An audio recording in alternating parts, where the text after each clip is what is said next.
Welcome to FYI. I'm Barry ZeVAN and wearing a summer suit today because the day we're taping, it is hot here in the Twin Cities. And my guest today is Julie Peterson, who owns 4 Culver's restaurants here in the Twin Cities and is a fascinating lady, and for full disclosure, a member of the Rotary Club to which I belong in Golden Valley, Minnesota. And the reason we say Minnesota, as I say on the programs all the time, is because we're seen elsewhere too. So Golden Valley, Minnesota Rotary Club. And Julie, wonderful to have you on today. You do so much for the club and for the people here in the Twin Cities, but as one who owns 4 Culver's restaurants, have you always been in the restaurant business, or how did this evolve? I have not been in the restaurant business for my entire career. I was an accounting major by education, and I worked for what was then one of the Big 10 accounting firms. Spent a little time in industry and then went back to the Big 10. And then I was lucky enough to be a stay-at-home mom for several years and spend time raising my little kids. And then when I went back to work, I really thought about what I might want to do, and the restaurant business never came to mind until my brother and business partner called and said, there's a great new restaurant concept here in Rockford, Illinois that your nephew is working at as a 15-year-old. Would you like to invest in it? I think they've really got something here. And that was in 1998. And I said, I don't think so, but maybe. And I'd never been to a Culver's. We didn't have many here in Minnesota at the time. And I learned what the franchise was all about and was very excited to make that be the next chapter in my career. So. Well, that's wonderful. I have a favorite saying, the best things in life happen by accident. That was certainly the case here, Barry, for sure. It was, like I said, the restaurant business, being a stay-at-home mom and CPA by background, I also love to cook. So being in the kitchen, I'm very much at home. So but it was the business model at Culver's that really attracted me more than anything else. It's a great company with a great foundation. So. Oh yeah, and without giving a commercial for them, I think they're the best in the quote fast food industry, and I'm sure you you must feel the same. Somebody asked me to ask you if that's all you ever eat. No, I like variety in everything I do, whether that both in food and in activity. So definitely eat many other things. I'm a bit of a foodie actually, but I do love a good quality quick serve restaurant like Culver's as well. Right. Well, that's a wonderful alternative to fast food quick serve. I like that a lot better. Yeah, actually the quick serve kind of has its own lane right now in restaurant branding. Much like Panera or Culver's, some of the other quick serve dining where you order, it's made fresh for you, and then it's delivered. It's not a fast food restaurant. You have to wait a little bit for Culver's because we do make each order for the individual when they order. So we really are not fast food, which I think because we have a drive-through, people forget once in a while. But quick serve is the fastest growing restaurant concept, I guess, in the restaurant arena. So that's wonderful. I love the commercials. Yeah, especially the one for the cod, where Mr. Culver, I think, was over in Norway to do that. It looked like he was anyway. Mm-hmm. I'm sure you've met him. Many times. Yeah. He actually came to the Golden Valley, Minnesota opening. He was there on opening day for us, which was quite just great because we have 660 units in our franchise system. And so for him to be at the Golden Valley restaurant opening was really a treat for our community. And we helped open, my brother and I helped open the 100th store in Milwaukee as part of our training. They have a very extensive training program before you get the green light to open your own store. And so having been involved, what I call in their early, their infancy, or certainly their early adolescence, since 1998, we've had many opportunities to get to know Craig and his family. So That's wonderful. Now, you had mentioned franchises. Are there also company stores? There are only, I believe, 8 or 9 stores that the company has partial ownership of as their training stores, all in Wisconsin. They're headquartered in Sauk City, Wisconsin, and they've got about 9 stores that they have majority ownership of, just for training new franchisees and test marketing a few things, but the other 551 stores are all franchised. And we really consider them, we are a family restaurant. They don't sell franchise territories, which makes Culver's unique. You can't write a check for northern Texas or, you know, central Iowa. They really don't want the big franchise money. You open one store, a family would open one store. If they run that one well, they'll get the rights to open a second store, which is the key to Culver's success. That's wonderful. And now you have 4. We have 4, That's, yes. That's wonderful. A little sidebar here. I'll put it on my bucket list. Now, I drive to Chicago once in a while and pass the original Culver's on the highway there on the way to Chicago, and but I've never gone into. I've never taken to the exit to get into that restaurant. Yep. It's just off 94, I believe. Yeah, that's actually the world's largest Culver's. Oh wow! It's not the first Culver's. The first Culver's is in Sauk City, Wisconsin, south of Baraboo, on the Sauk River. But it is the most well-known Culver's because it is the largest Culver's. Wow, I would love to see that. The biggest square footage. Yep.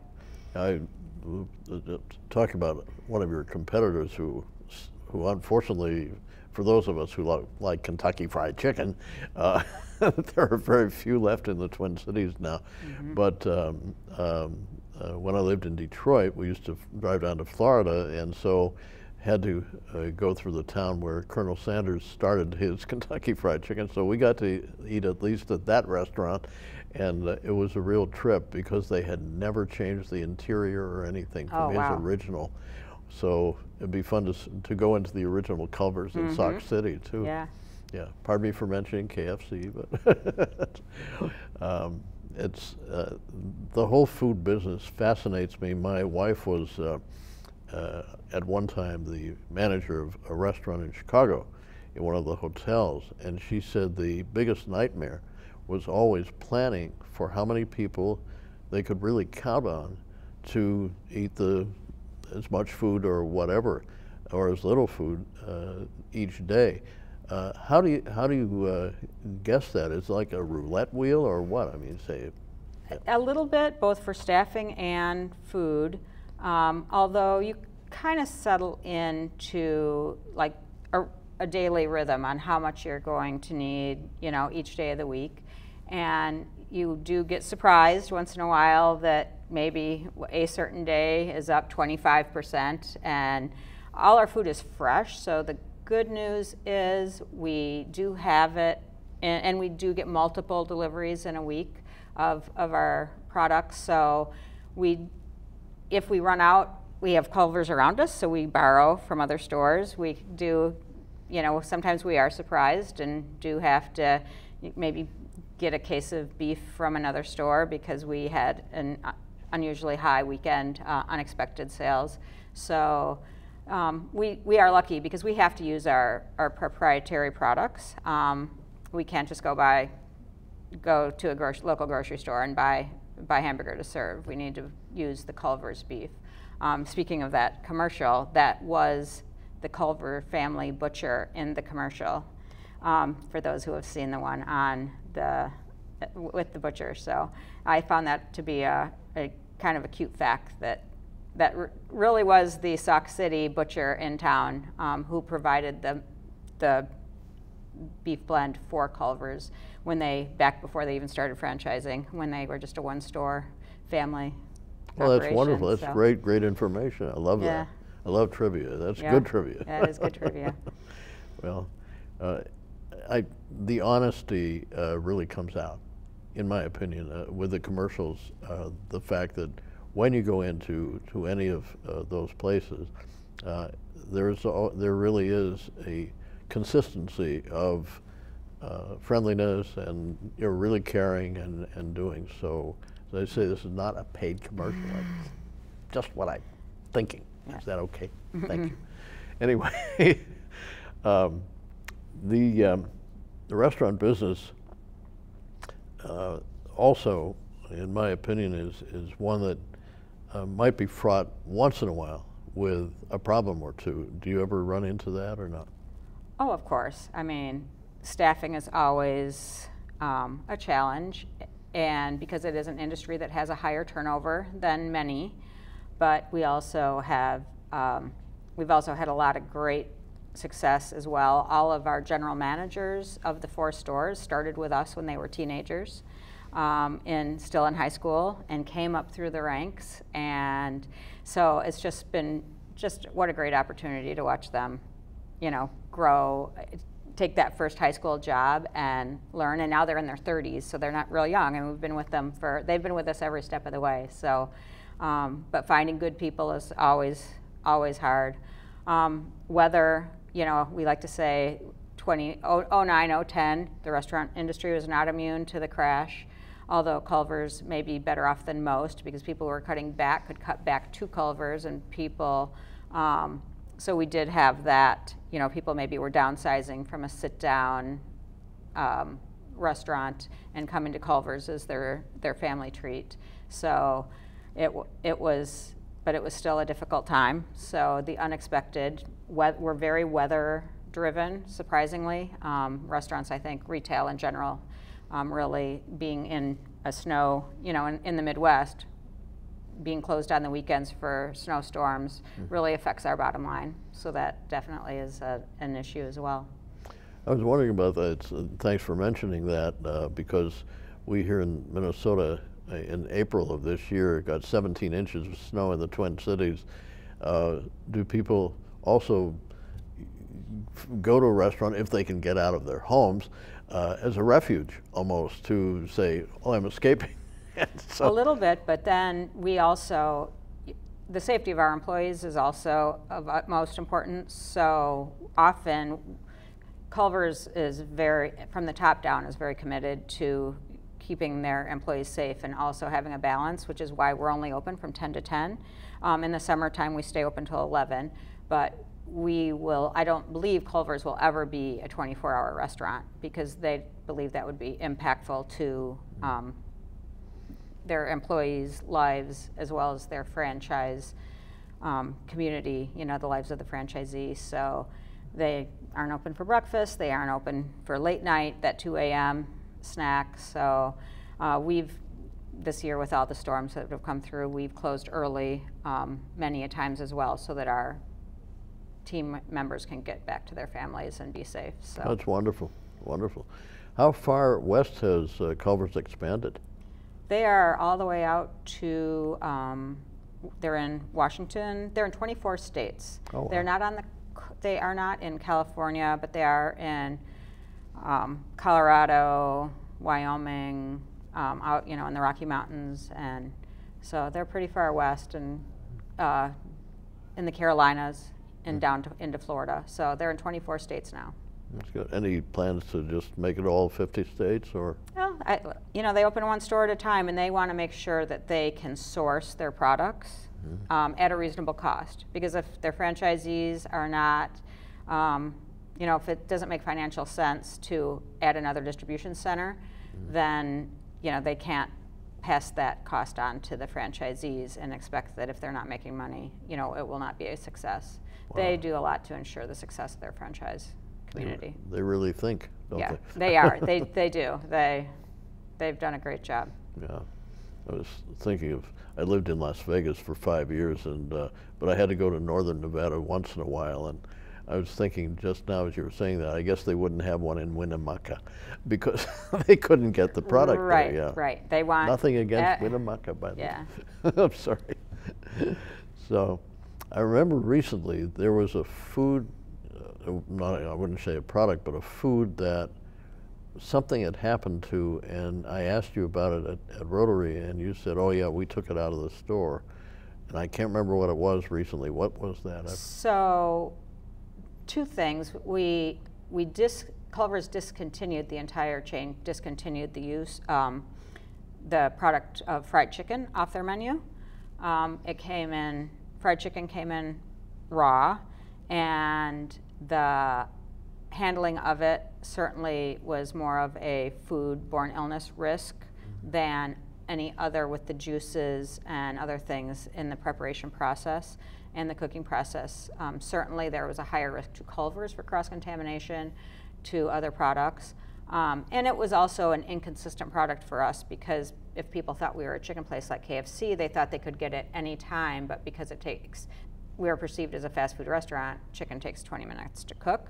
And so we were disappointing as many guests as we were making happy with that product, because it wasn't ready in 5 minutes, and they thought it should be. So it was a bit of, there was a couple of reasons that they took that off the menu, which it's missed by many because it was a great, great product. And then most recently, the salads were discontinued for the weekend with the romaine lettuce scare out of Yuma, Arizona.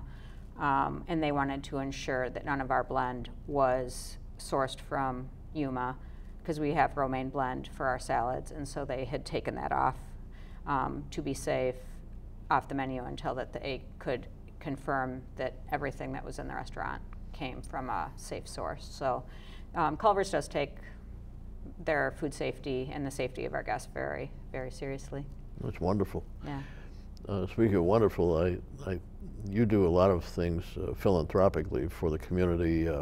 Does Culver's have a culture of that too, to help foundations or people in need, or what? Yes, that's something that we've just, part of the reason I was attracted to Culver's was because how they run their business was aligned with mine, and coincidentally, with the Golden Valley Rotary, and it did, or the Rotary Club in general, they are very active in their schools, as we are. They have a foundation that many of our team members have gotten college scholarships from Culver's through the Culver's Foundation. We have one college freshman who's back this year working for us. She worked for us all through high school, and she got a scholarship to go last year, and then she is still working this year and received another scholarship for her second year. So I want to say like almost $250,000 this year, has been given out in college scholarships. And they're just, every store, because they're family stores, each store is owned by a family. They employ families, and I don't know of any Culver's that really does not stand behind their community and stay involved and give back. I mean, we're a family restaurant, and I think in ages of old, a family restaurant, they are kind of a heart of a community, and that's what Culver's is in all of the 4 communities that we do business in, at least our family group. For Golden Valley, you yourself, I think, have volunteered many times for several things. What can you tell us some of the things? A few of the things? Yes, please. Yeah, well, we have been involved. We've been very involved in the schools, elementary schools.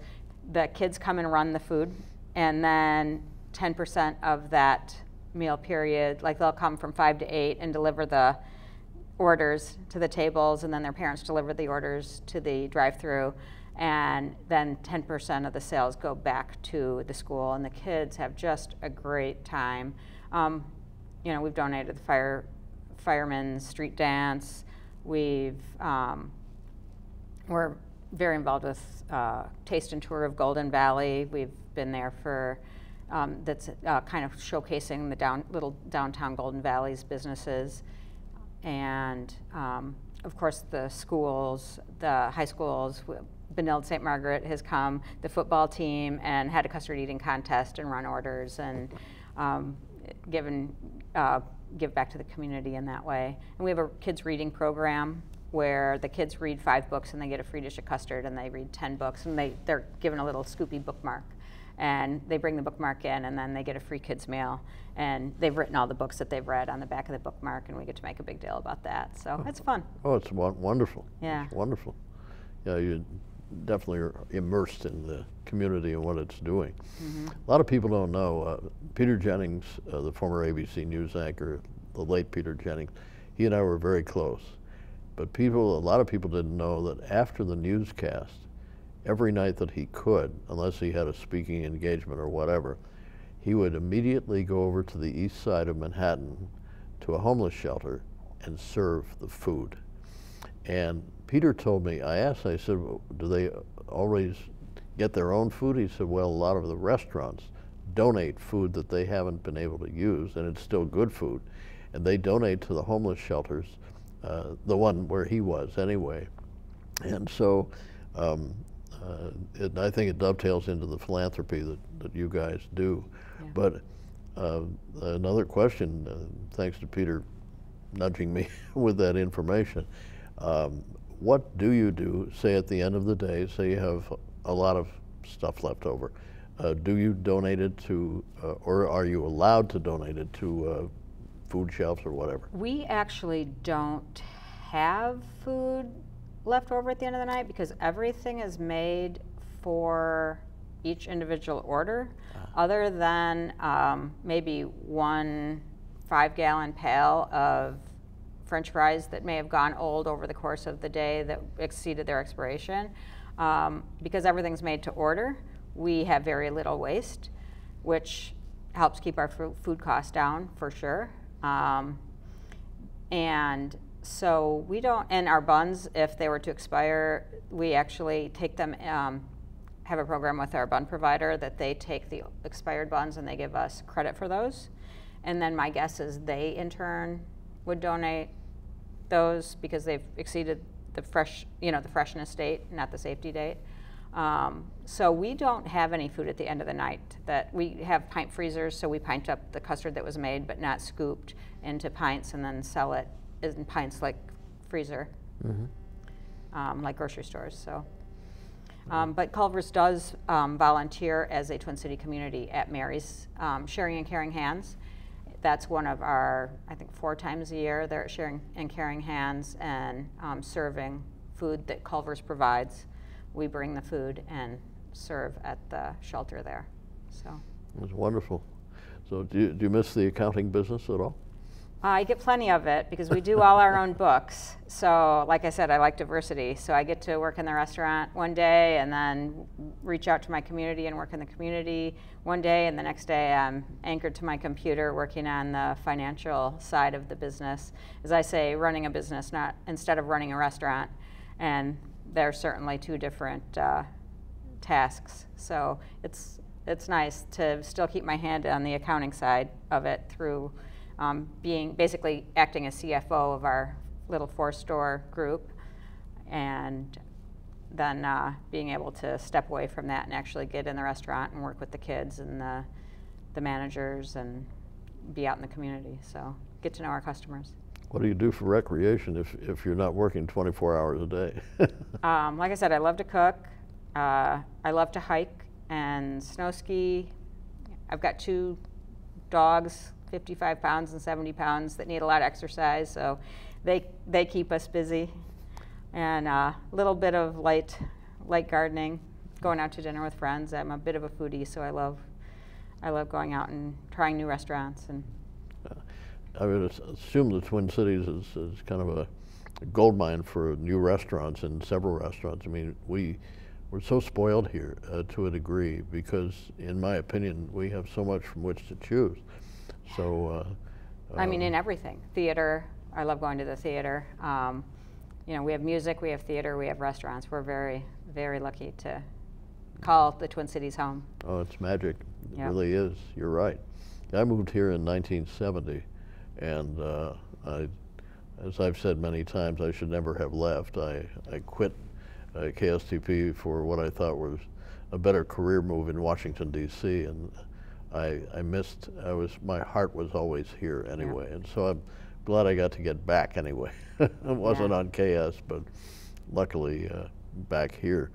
Yeah, the skiing part, for those who are familiar with my background, I used to be kind of in the ski business as well. I did 500 half-hour ski shows on Channel 5. And for the ski resorts ski resorts around the Twin Cities? Oh, no. Well, all over? They were sponsors, but no, this was all over the world. Oh, neat. Yeah, and so I got to film in France and in Chile and all over the place. But yeah, you talk about food.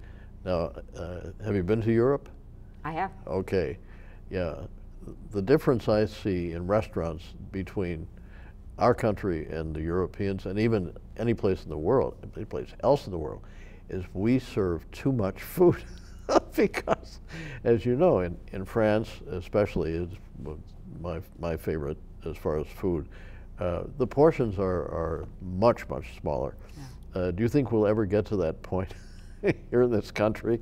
No, but I think the restaurants that are comparable are serving those same portions. Many of the more artistic, unique restaurants that are, I think they have the smaller portion size. And people who are not used to that are a little bit taken aback that they only got half their meal, but the quality is just right there. Yeah, just had brunch the other day with some friends. The girl was from Poland, and she couldn't finish half of the meal because it was too big. Yeah. She said, Americans, you eat too much.